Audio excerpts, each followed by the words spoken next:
ஜீவநாடி யாருக்கெல்லாம் படிக்க கிடைக்கும்? ஜீவநாடி உங்களுக்கு எப்படி கிடைச்சது? எந்த சித்தர் உங்களுக்கு அருள் புரிந்தார்கள்? அது ஒரு தேவ ரகசியம். ஜீவநாடின்றது ஒரு எலக்ட்ரிக் கரண்ட்டை கையில் வச்சுருக்கிற மாதிரி. ஒரு சித்தர் என்ன பண்ணுவார், நம்ம அவர் மகிழ்ச்சி அடைஞ்சிட்டாருன்னு வச்சுங்களேன், ஒரு ஓலைக்கட்டை எடுத்து ப்ரெஸ் பண்ணி, இந்தாப்பா என் குரு உனக்கு கேட்கும் போதெல்லாம் பதில் சொல்லுவார் அப்படின்னு கொடுத்துட்டு போயிடுவார். இது ஃபீஸுன்றது அவர் அந்த கட்டிலேயே வந்துடும். எத்தனையோ பேருக்கு இன்றைக்கி காலில் கூட நிறைய பேருக்கு நான் ஃபீஸ் வாங்க தான் படிச்சுட்டு வந்தேன். இப்போ நான் கூட என் காலகட்டத்துக்கு அப்புறம் உங்களுக்கு கொடுத்துட்டு போகலாம். இது லாப நோக்கத்தில் செய்கிற ஒரு விஷயம் கிடையாது. 7.5 சனி வந்துடுச்சு. இப்போது நாட்டில் ஓடிட்டு இருக்கிறது அதான். அது வந்துடுச்சு. எல்லாத்துக்கும் 7.5 ஒரே நாளில் பிடிக்காது.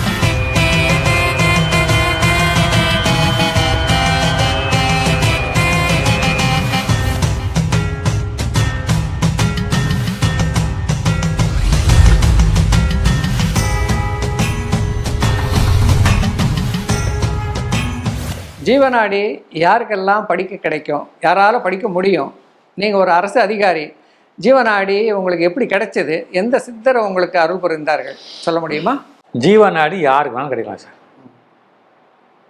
அது ஒரு தேவ ரகசியம். அவ்வளோதான். அது ஒவ்வொருத்தருக்கு இப்போ இதுக்கு முன்னாடி என்னுடைய மானசீக குரு அப்படின்னு சொல்லக்கூடிய ஒருத்தர் இருந்தார். அவர் பேர் அனுமன் தாசன். அவர் பேர் பார்த்த சாத்தின்னு நினைக்கிறேன். அவர் மின்சார வாரியத்தில் ஒர்க் பண்ணிருந்தார். அவருக்கு எப்படி கிடச்சின்னு கேட்டால் அவர் இதை தான் சொல்வார். ஜீவநாடின்றது ஒரு எலக்ட்ரிக் கரண்ட்டை கையில் வச்சுருக்கிற மாதிரி. இப்போ நீங்கள் ஒரு எலக்ட்ரிக்கல் இன்ஜினியர், க்ளவுஸ் போட போய் கரண்ட் தொட்டால் என்ன ஆகும்? ஏசி கரண்ட் தொட்டால் என்ன ஆகும்? ரொம்ப கஷ்டம் தான். டிசி கரண்ட் தொட்டால் அதோட கஷ்டம். அது மாதிரி இதை ஒரு சித்தர் என்ன பண்ணுவார், நம்ம அவர் மகிழ்ச்சி அடைஞ்சிட்டாருன்னு வச்சுங்களேன், ஒரு ஓலைக்கட்டை எடுத்து ப்ரெஸ் பண்ணி, இந்தாப்பா என் குரு உனக்கு கேட்கும் போதெல்லாம் பதில் சொல்லுவார் அப்படின்னு கொடுத்துட்டு போயிடுவார். இது ஒரு பெரிய விஷயம் கிடையாது. அது சொல்லிட்டு கண்டிஷன் போட்டு போயிடுவார். இதை நீ இப்போ படிக்கணும், இந்த காலகட்டம் நிறுத்திடணும் அப்படின்றாரு. அப்புறம் அதுக்கு இப்போது இது ஃபீஸுன்றது அவர் அந்த கட்டிலேயே வந்துடும். எத்தனையோ பேருக்கு இன்றைக்கி காலில் கூட நிறைய பேருக்கு நான் ஃபீஸ் வாங்க தான் படிச்சுட்டு வந்தேன். நம்மளுக்கு என்ன அதாவது கொடுத்தவர் அவர், படிக்கிறவர் நான். என்ன அதை பணத்தை வாங்கி என்ன பண்ணணும்னு சொல்கிறவரும் அவர் தான். நம்மளுக்கு என்ன நஷ்டம் லாபம்? பேப்பர் படிக்கிற மாதிரி படிக்க வேண்டியதுதான். என்ன இப்போது அது எழுத்துக்கள் பாட்டு வடிவில் வரும். சில எழுத்துக்கள் இப்போ புக்கு படிச்சுட்டே இருக்கீங்க, சில எழுத்துக்கள் ஹைலைட் ஆகும். அந்த மாதிரி எழுத்துக்கள் ஹைலைட் ஆகும். சில கிரகந்த மொழியில் வரும். என்ன சிவனின் மூத்த பையன் அப்படின்னு வரும். அப்போது இவர் கணபதியாக இருக்கணும், கணேசனாக இருக்கணும் அப்படின்னு வரும். என்ன கொஞ்சம் இப்போது கணபதின்ற பேர்லேயோ இல்லை கிருஷ்ணமூர்த்தின்ற பேர்லையோ இல்லை ராஜ்குமார்ன்ற பேர்லையோ 4-5 பேர் வருவாங்க. அந்த லக்னத்தில் பிறந்தும் வருவாங்க. அப்போ பிறந்து வரும்போது என்ன ஆகுன்னு கேட்டிங்கன்னா, நம்ம பேசிக்காக ஒரு ஹாரோஸ்கோப் வாங்கி இப்போ கேட்போம். இன்றைக்கி லெவலில் டைம் சேவ் பண்ணுறது தான் அது. சார் இப்போ நீங்கள் சித்திரை நட்சத்திரம் ரைட்டு அப்படின்னா ரைட்டு இதுதான் அவருது, இதுக்கு மேலே படிச்சிடலாம் முடிச்சிடலாம். இதே இன்னொரு கணபதி இருப்பார். அவர் மூல நட்சத்திரத்தில் மகா நட்சத்திரத்தில் பிறந்திருப்பார். ஒரு 2.5 நாள் தான் வித்தியாசமாக இருக்கும். இல்லை சித்திரைக்குள்ள இருக்கிற கன்னிராசியில் இருக்கிற இன்னொரு நட்சத்திரம் அஸ்தத்தில் பிறந்திருப்பார். இது கன்ஃபியூஸ் ஆகக்கூடாதுல்ல, டைம் வேஸ்ட் பண்ண முடியாது இன்றைக்கி இருக்கிற காலகட்டத்தில். அதனால் அதை வாங்கி பார்ப்போம். சிலது பேசிக்காகவே எப்படி ரொம்ப குயிக்காக பிடிச்சிருவோன்னா கேட்டால் அவங்களுக்கு என்ன பிரச்சனைகள் ஏற்பட்டிருக்கு, என்னென்ன பிரச்சனைகள் ஏற்பட்டிருக்குன்னு கேட்டோம்னா, நோயாவது கடனாவது விபத்தாவது நடந்தால் அது இவங்க தான் அவன் பிடிச்சிட்டு அதுலேருந்து அதுக்கப்புறம் மேலே படித்து சொல்லிடலாம். அதுதான் அதனுடைய பெரிய மேஜர் சப்ஜெக்ட். இன்னும் பெரிய இது ஜீவநாடி யாருக்கு வேணாலும் கிடைக்கலாம். இப்போ நான் கூட என் காலகட்டத்துக்கு அப்புறம் உங்களுக்கு கொடுத்துட்டு போகலாம். இப்போ எனக்கு உத்தரவு வந்துச்சுன்னா அவங்க கொடுத்துட்டு நீங்கள் படிங்க, மூல மந்திரத்தை சொல்லிட்டு நீங்கள் படிங்கன்னு சொல்லிட்டு போகலாம். இது லாப நோக்கத்தில் செய்கிற ஒரு விஷயம் கிடையாது. அதனால் இது யாருக்கு வேணாலும் படிக்கலாம். வேறு இதை பற்றி எதாவது வேறு எந்த கேள்வி சொல்லுங்கள். இப்போ ஒரே ஒரு கட்டு வச்சுருக்கு, அதில் ஒரு பாட்டு மாதிரி இருக்குமா இல்லை ஒவ்வொரு ஏட்லேயும் தனித்தனியாக வருமா? அதில் ஒரே கட்டு தான். அந்த ஒரே கட்டில் அன்றைக்கு உண்டானவங்களுக்கு கொண்டு வரும். அன்றைக்கு உண்டானது மட்டும் அவ்வளோதான் இல்லையா? இவங்க யார் எந்த எந்த பிரச்சனைக்காக வந்திருக்காங்க, இது எல்லாமே பிரச்சனைக்குன்னே நம்ம பேச வேணாம், என்ன விஷயத்துக்காக வந்திருக்காங்க அப்படின்னு சொல்லிட்டு. ரொம்ப நல்ல. நீங்கள் ஒரு அரசு அதிகாரி, உங்களுக்கு எப்படி இதில் ஈடுபாடு வந்தது அப்படின்னு கேட்கறதுக்கு தான் இந்த கேள்வி. இல்லை, இது வந்து ஒரு பேஷன் தான். எனக்கு பேஷன்னா, நானே அரசு அதிகாரியானது ஒரு அஸ்ட்ராலஜர்னால தான். இல்லைன்னா நான் வந்து ஒரு ஒரு ஒரு ஒரு அரசாங்க கம்பெனியில் ஒரு அசிஸ்டண்ட்டாக தான் வந்திருப்பேன்.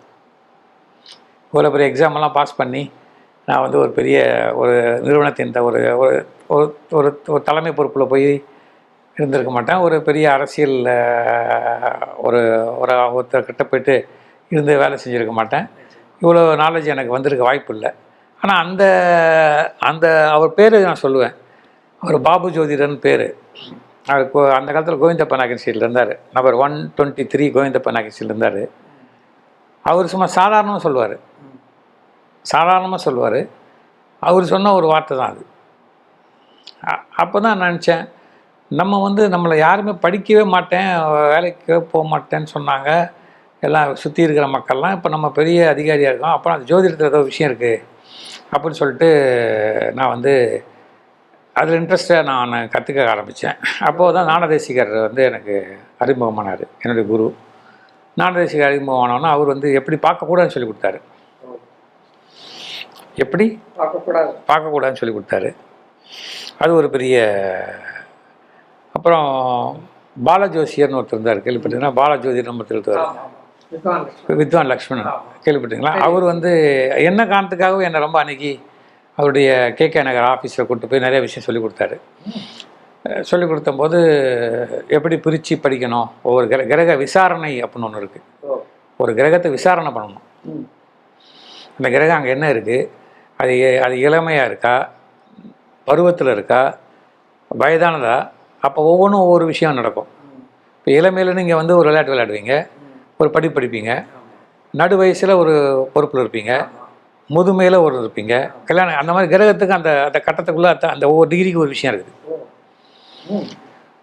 எந்தெந்த கிரகத்துக்கு என்னென்ன மாதிரியான பலன்கள்னு இருக்குது. உதாரணமாக உங்களுக்கு சொல்கிறேன், 7.5 சனி வந்துருச்சு இப்போது நாட்டில் ஓடிட்டு இருக்கிறது அதுதான். என்ன, மேஷராசிக்கும் கும்பராசிக்கும் வந்துடுச்சு, மீனத்தில் சனி வந்துடுச்சு, அது வந்துடுச்சு. எல்லாத்துக்கும் 7.5 ஒரே நாளில் பிடிக்காது. அது அந்தந்த ராசிக்காரங்களுக்கு என்னென்ன சனி நல்லவரா கெட்டவரா சமத்துவமானவரா அப்படின்னு பார்த்துட்டு, அப்போ அவருக்கு சில கிரகங்கள் எப்படி பலம் பெற்றிருக்குன்னு பார்த்துட்டு, அதெல்லாம் பார்த்து தான் வரும். 7.5 சனி நல்லா இருந்தவங்களாம் இருக்கான். 7.5 வருஷமும் பயப்படணுங்கிற அவசியம் இல்லை, தேவையே கிடையாது. நிறைய பேர் 7.5 வந்ததுலேருந்து முடிகிற வரைக்கும் பயந்துட்டு தான் இருக்காங்க. அவன் எல்லாத்துக்குமே பயப்படுறவனா இருப்பான். இப்போ உங்கள்கிட்ட நாடி பார்க்குறாங்க, எத்தனை நாளில் நீங்கள் படிச்சு நாடி பார்க்கணுன்னு ஆசைப்படுறவங்களுக்கு எத்தனை நாளில் படித்து கொடுப்பீங்க? சார், நான் மேக்ஸிமம் 5 நாள், குறைஞ்சபட்சம் 3 நாளில் படித்து கொடுத்துருவேன் சார். சரி. அது ஒரு கமிட்மெண்ட்டாக வச்சுருக்கேன் நான். அது அதுக்கு மேலே வைப்பேன், நான் இது பண்ண மாட்டேன். ஏன்னா உங்களுடைய பணிச்சுமையிலேயே இதில் ஒரு டார்கெட் ஃபிக்ஸ் பண்ண என்னால் அவ்வளோதான் முடியும். நிச்சயமாக என்னால் அவ்வளோதான் முடியும். என்ன, நான் ப்ரெஃபரன்ஸ் கொடுக்கறது எம்ப்ளாய்மெண்ட்டு, திருமணம், ஹெல்த்து, ஏதாவது கோர்ட்டு கேஸில் இன்னசென்ட்டாக மாட்டிகிட்ருக்காங்க, இதை மாதிரிலாம். மற்றபடி இந்த வெளிநாடு போகணும், அப்புறம் வந்து எனக்கு வந்து இருக்கிற வேலையோட பெரிய நல்ல வேலை கிடைக்கணும், அதேக்கும் ப்ரெஃபரன்ஸ் கொடுப்பேன். அதுக்கு 2ஆம் கட்ட ப்ரெஃபரன்ஸ் தான். ஒருத்தனை வந்து ஹெல்த்து வந்து நம்ம வந்து நெக்லெக்ட் பண்ணக்கூடாதுல்ல. அதனால் அதில் நான் கொஞ்சம் அதுதான் எனக்கு ஞானதேசிகர் சொல்லிட்டு போனது. முக்கியமாக ஹெல்த்து எதாக இருந்தாலும் உடனடியாக பார்த்துரு.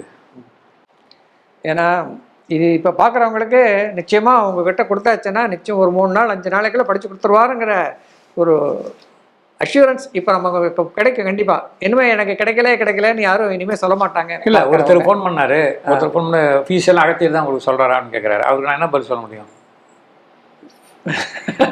இந்த கேள்விக்கு பதிலாக சொல்ல முடியும்.